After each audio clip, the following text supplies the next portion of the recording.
Today we're talking about the sign of Scorpio. Scorpio begins around October 22nd or 23rd each year and ends around November 22nd, right before Thanksgiving. Now, Scorpio is one of the 4 elements, like all the different signs of the zodiac, and there's 4 elements in nature as there is in astrology. The elements are earth and water, and Scorpio is a water sign, and the elements are fire and air. But most importantly, it's the world of the unconscious and the world of feeling. And the other 2 water signs in the zodiac are Pisces, the fish, and Cancer, the crab. And each one has a little different color and a little different feeling. I would say that probably out of all the water signs, Scorpio is probably the most intense. And therefore, in the entire zodiac, in all the elements, it is probably one of the most powerful signs of the zodiac. Scorpio is always associated with power and the ability to transform and become powerful. There are many mythologies that go with the sign of Scorpio that we will be talking about. Different parts of the bodies are associated with different signs of the zodiac. Scorpio is always associated with the reproductive organs and the excretory system. And Scorpio is also what we call a fixed sign. Now, there's different ways in the zodiac of operating. These are called modes or qualities. There's 3 different pieces or parts. One is the cardinal people, and those are the Cancers, the Capricorns, the Libras, and the Aries, and those are the ones that are kind of pioneering. Then we have the mutables, or what I like to laughingly call movables, Sagittarius, Gemini, Pisces, and Virgo. And then we move into the group or the category called fixed, of which Taurus and Scorpio and Aquarius and Leo are part of. And so Scorpio is what we call a fixed sign, and fixed is exactly what it sounds like. Fixed is not exactly what I would call the most flexible of all the groups of the zodiac. In fact, fixed can sometimes be very stubborn, and in fact, the stubbornness for this group can many times be its greatest strength in life, but may also be its greatest weakness. Because especially with Scorpio, it doesn't really know when to let go. It keeps holding on until the bitter end. And that's why we say it's its greatest strength and its greatest weakness, because if it lets go too soon, then it doesn't have the potential to accomplish. But if it doesn't let go in time, it has the potential to destroy. And in many ways, this is really one of the main themes or challenges of the sign of Scorpio, is allowing oneself to be vulnerable, allowing and learning oneself to learn to let go. Easy to say, not easy to do, especially for this group. And as a result of that, Scorpio will many times appear to be very private or very uncooperative or not very open, when in fact, if we look at the symbol of water, what does water do? Water moves. It's flexible. It flows through rivers. I had a teacher many, many years ago. His name was Jim Shear. He was in Berkeley. And he used to have wonderful images for the different signs of the zodiac. And I remember not a lot of what he taught me, but the one thing that sticks in my mind to this day is that he used to say, if you're going to associate Scorpio with anything, associate it with the form called ice, which is still water, but it's frozen water. So the initial impression one might meet or get when they meet somebody who has a lot of Scorpio energy in their chart is that this person may be somewhat aloof, somewhat detached, somewhat cool. But, if you look at the ice cube and you watch it over hours and hours and hours, eventually it softens and eventually it melts. And eventually it becomes water like all the other water signs. And so this is very much what we say when we talk about Scorpio. It's a sign that really is about still waters running very, very deep. It's a very, very loyal sign. I think probably out of all the signs of the zodiac, again, like Leo, it is very, very, very passionate. And it really literally is the type of personality. This is a type of personality that is an all or nothing type. They see things in either black or white. Either they like you or they don't like you. It's very, very seldom that we see this group being gray about things, unless, of course, they've become very, very evolved and they're very comfortable and they've really been around the horn about 2 or 3 times. It's generally, though, a black and white kind of thing. They learn to set limits once they become successful with their power. They learn to set limits. They learn to say, this is my dance space, this is your dance space. And for that reason, they are in business, and we do find Scorpio people, or people have a lot of Scorpio in their charts, being very, very, very, very successful in business. Part of the reason they're successful in business is that they do have a visionary ability and an ability to take something that is old and perhaps even rotting away, which is very much the theme of the fall as the earth begins to supposedly rot and die. They have the ability to take things that are old and rotting away and somehow through their magic, and literally I would say this is transmutational magic, to turn it into something wonderful and good. The theme of Scorpio is always the theme of birth, death, and ultimately transformation. If you want to look at an image or a picture, think of the butterfly.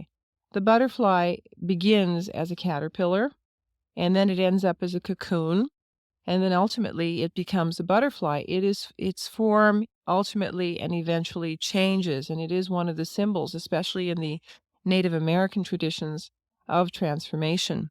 And many of the other images, whenever you go out into the stores or the shops or you read popular books on astrology, you'll always see the symbol for Scorpio being the scorpion. And if you really think about that, that is a very uncomfortable image.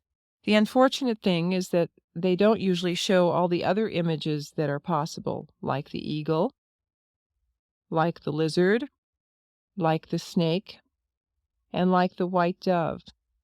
In fact, there's an interesting thing about Scorpio. One of the struggles they have is the struggle between their lower self and their higher self, and I really believe that this is why we see the two most popular images being the scorpion and the eagle. Now, let's talk about that for a little bit, because the scorpion and the eagle have very definite behavior patterns. They are both considered to be powerful animals. Powerful, but powerful in different ways. The scorpion, as we know it, is the only animal on Earth that will kill itself by its own sting. Basically, the way it works is that if it's in a battle and it feels as if it's losing, or it's about to lose, even though it perhaps may win, what the scorpion may oftentimes do is take the stinger and turn itself in on itself and kill itself before the enemy has the option or the opportunity to kill it. So in other words, it self-destructs before the other one has a chance to get them. They will do themselves in before anybody else is allowed to do that. That's one way of maintaining control. Now, that's powerful, but it's negative power. Now, the eagle is a very different kind of animal. The eagle is huge. It flies higher than probably most all animals. It has powerful claws, powerful nails, talons.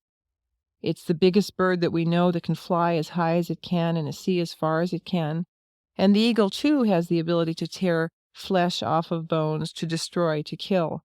But the eagle doesn't spend or waste a lot of time doing that. The scorpion's very different. The scorpion, even when there's waves of wind, will keep using its stinger, just at random, just flashing it and wasting its energy and wasting its power. The eagle doesn't do that. The eagle will fly, a huge bird. It's a huge bird, and it flies on the wind, and it floats, and it doesn't waste a lot of energy, but when it sees what it wants, it goes for that, and it zeroes in and focuses on that one thing, and it gets it. And it is really very much a symbol of positive power. And there's a difference between negative power and positive power. And again, this can be very definitely the struggle of Scorpio. And that is the challenge of the sign of Scorpio, is to learn how not to waste that power or not to use it on the wrong ideas or on the wrong causes, or misuse power. That's another way. And the difference, too, between negative and positive power is that negative power, like the scorpion, always destroys itself. Positive power never does. In fact, every time it feels like it's destroying, it comes out stronger. The eagle can also be associated with another image that we use for Scorpio, which is the phoenix.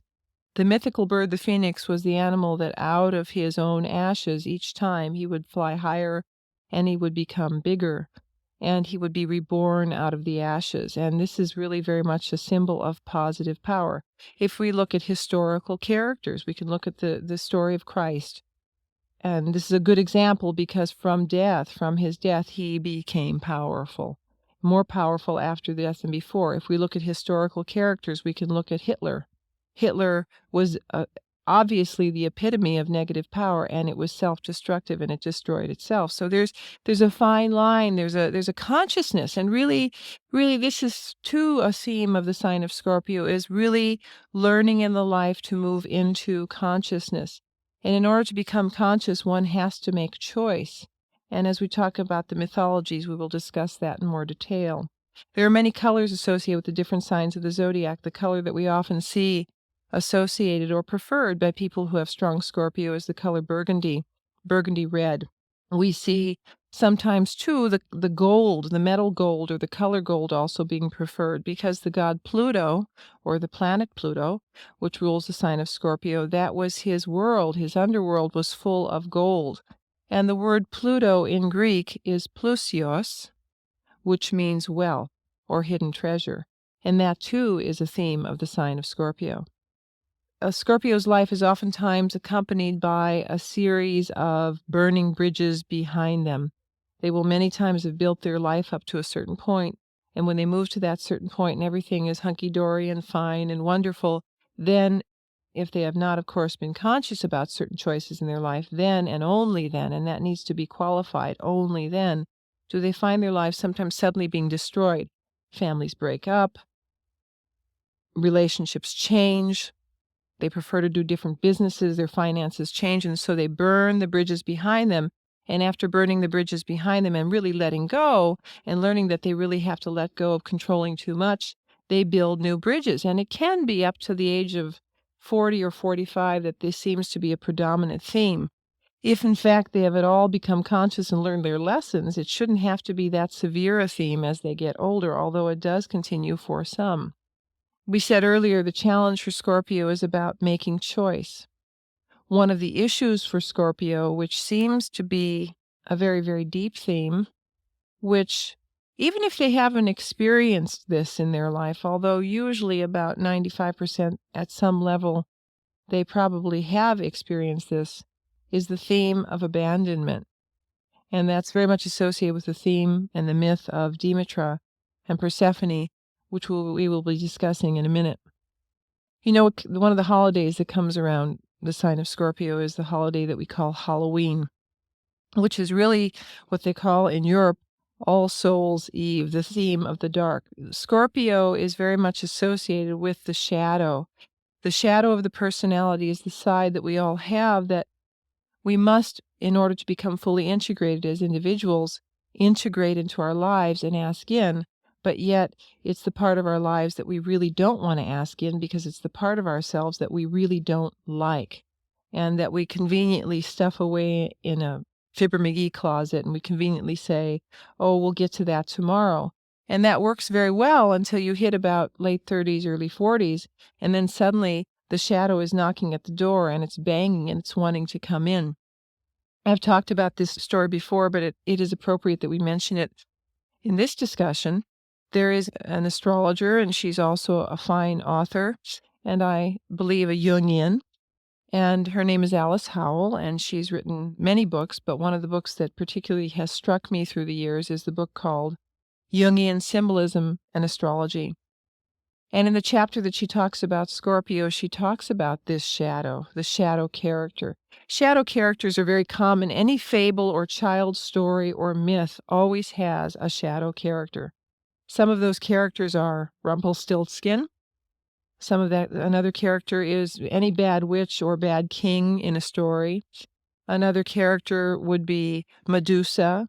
It's always there. Every childhood story has it. And in fact, one of the things she says in this story on Scorpio, in the section on Scorpio, she talks about the story of Sleeping Beauty, which most people know that story.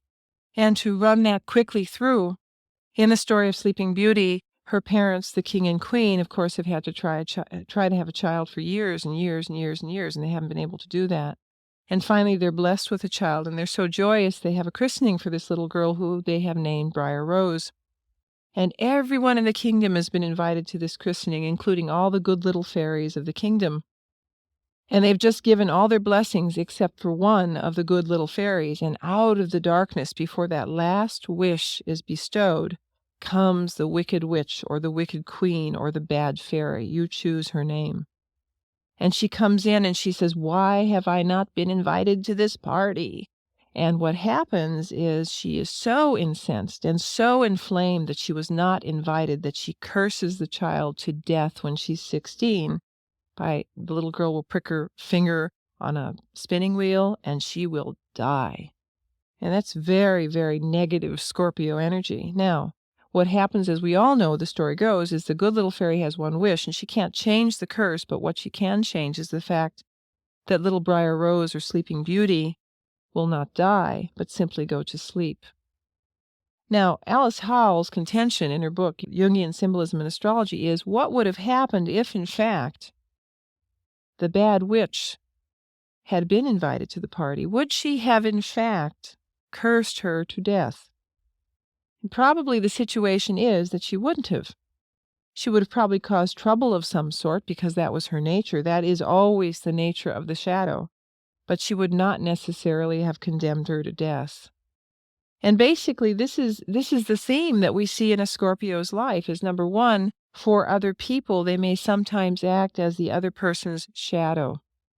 They may also be probably the ones that are most available to and most aware of and most conscious of how the shadow operates in people's lives. And this is why when we see therapists who are very fine therapists usually, and there's therapists and there's therapists. When we see therapists that are very fine therapists who can really work with people's shadows, generally speaking, if you look at their horoscope, they will have a strong either Scorpio element in the horoscope or Pluto element in the horoscope. You'll see this type of personality in the industry that works with death and dying, i.e. hospice. You'll see people in this industry that have this predominance in their horoscopes that will work, for example, in the rebirthing process. Since Scorpio is very much associated with money, if we're looking at the real world and the tangible world, not only cash flow independent money, more likely investment monies, big projects that involve taking on a lot of money, big corporate money. You will see usually very powerful, very wealthy people who really can either make a lot of change in the world for the good or the bad, that will have strong Scorpio or Pluto in their charts. If you see someone, for example, in business, especially in these times when the economy is so unpredictable, truly, you'll see a lot of bankruptcies, a lot of foreclosures. Lots of times what will happen if a person has a strong Scorpio energy in the chart or is a Scorpio is that it's just like the phoenix coming out of its ashes. It's just like the story of burning bridges. They will be able to somehow, after going through all that, be reborn and come back, really be able to come back very powerfully into business, having hopefully learned some lessons, made some changes, and experienced some growth. Now, what are some of the themes of, or mythologies of, the sign of Scorpio? Well, there are many stories. There's probably about 100 stories, perhaps even more.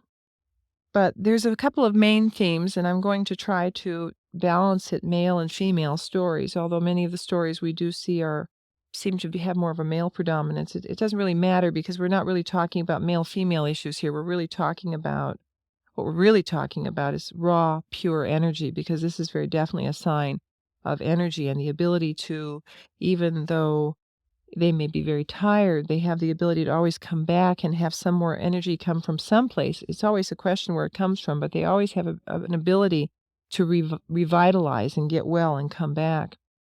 One of the characters, which of course is the planet, which of course is named after the story, is the planet Pluto. And Pluto is the planet that rules the sign of Scorpio.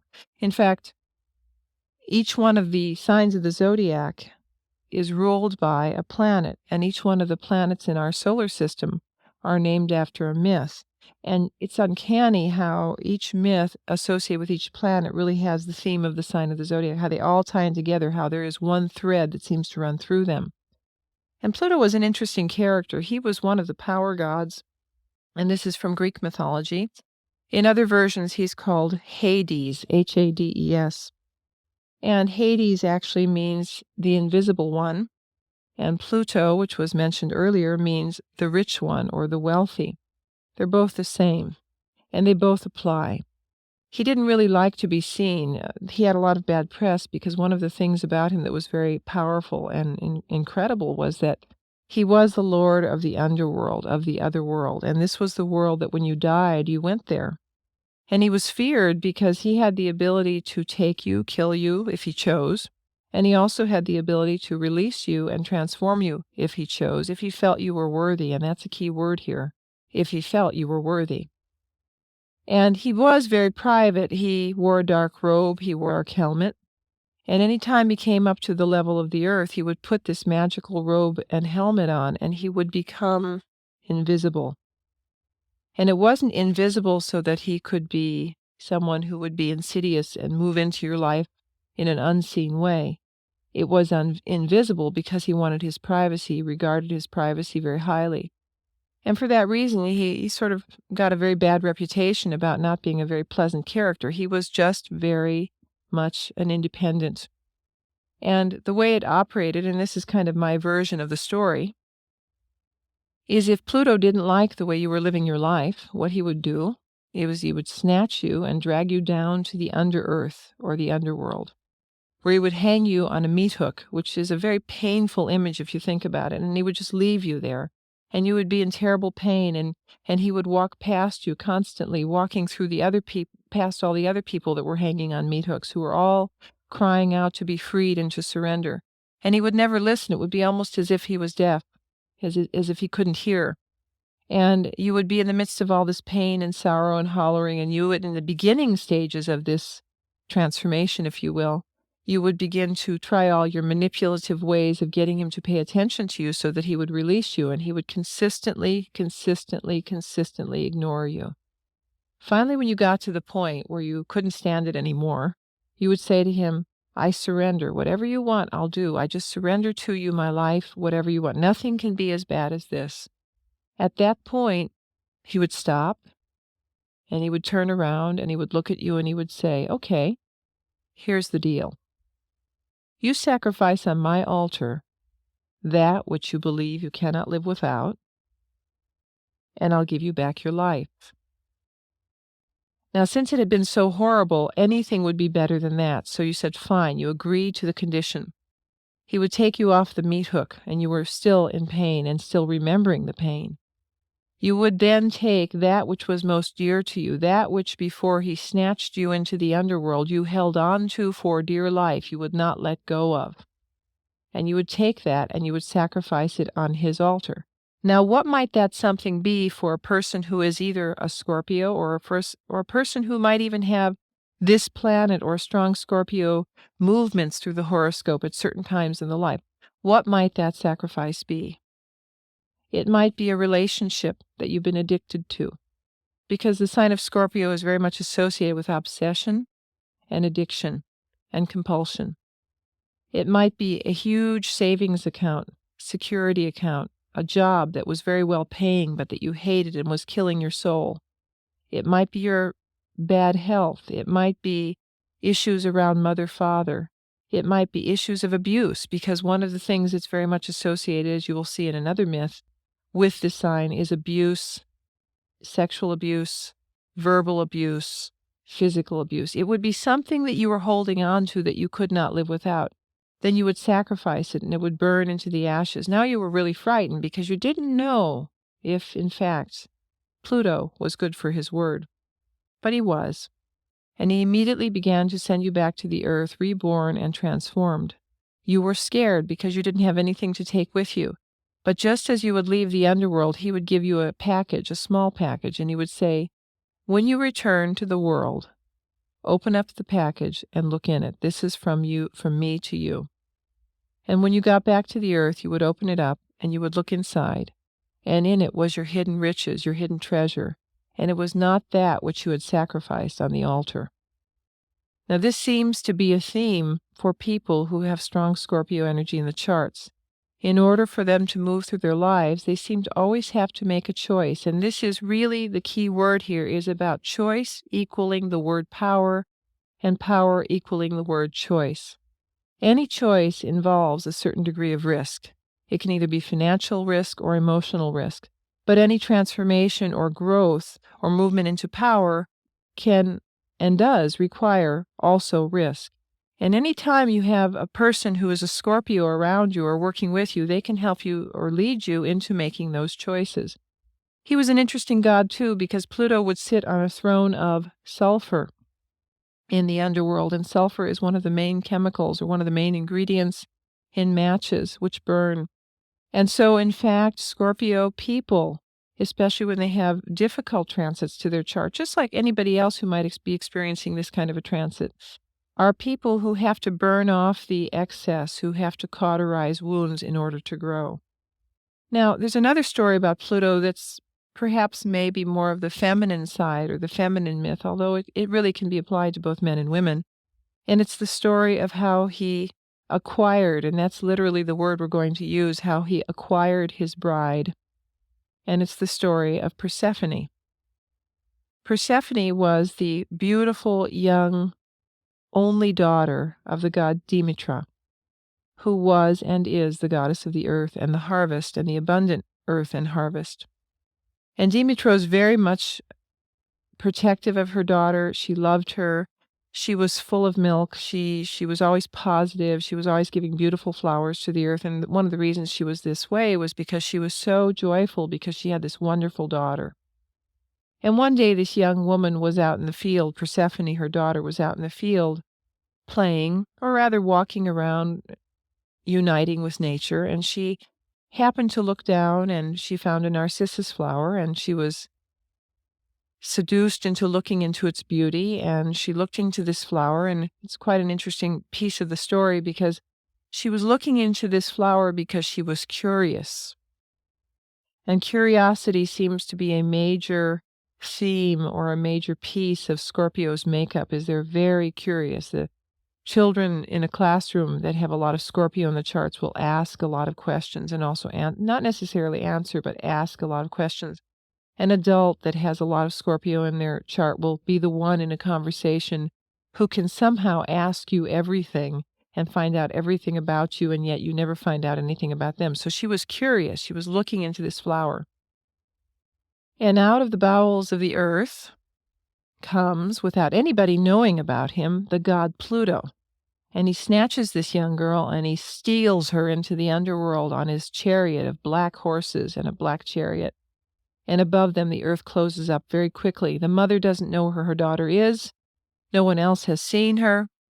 He, Pluto, has snatched this girl, but he also gives her the gift, if you will, of becoming his queen or the bride, the powerful bride of the underworld. Now, the way the story basically goes is the mother, Demeter, the goddess of the earth, is looking all over for her daughter, and she begins to go into mourning because she can't find her. And the earth begins to die, very much a theme that begins to happen in the fall when all the flowers and the fruits begin to die. And she circles and travels all over the world looking for her daughter. And the thing that she doesn't know is that her brother Zeus has made a deal with Pluto, that Pluto can take Persephone as his bride, and Demeter has not been asked. When she finds this out, Demeter, she gets incensed. And she stops producing for the earth, and the people begin to die. And everybody knows if something doesn't happen, the earth will die. Well, what happens is they make a deal. Zeus and Demeter make a deal that the girl can come back to her mother. The only problem is Pluto, the planet that rules Scorpio, who is also rather manipulative and rather clever and rather seductive, has known that probably this would happen, and what he's done is he's fed his bride Persephone 6 seeds of the pomegranate. In the earlier part of this tape, we talked about how in November, the pomegranate begins to grow on the trees and is available only in November and December each year, which is quite interesting considering the basis of the myth, because the pomegranate is the fruit of the unknown and the fruit of knowledge, so to speak, much like the apple. Hello, this is Georgia Stathis. You've been listening to our archived series, Myths and Signs of the Zodiac, and we thank you. If you like what you heard and you'd like to know more and hear more, please go to our website at starcycles.com, where you can find an assortment of available tools, pieces of information, and things that you can use in your own practice or in your own study of astrology. Again, thank you so much, and we hope to see you soon.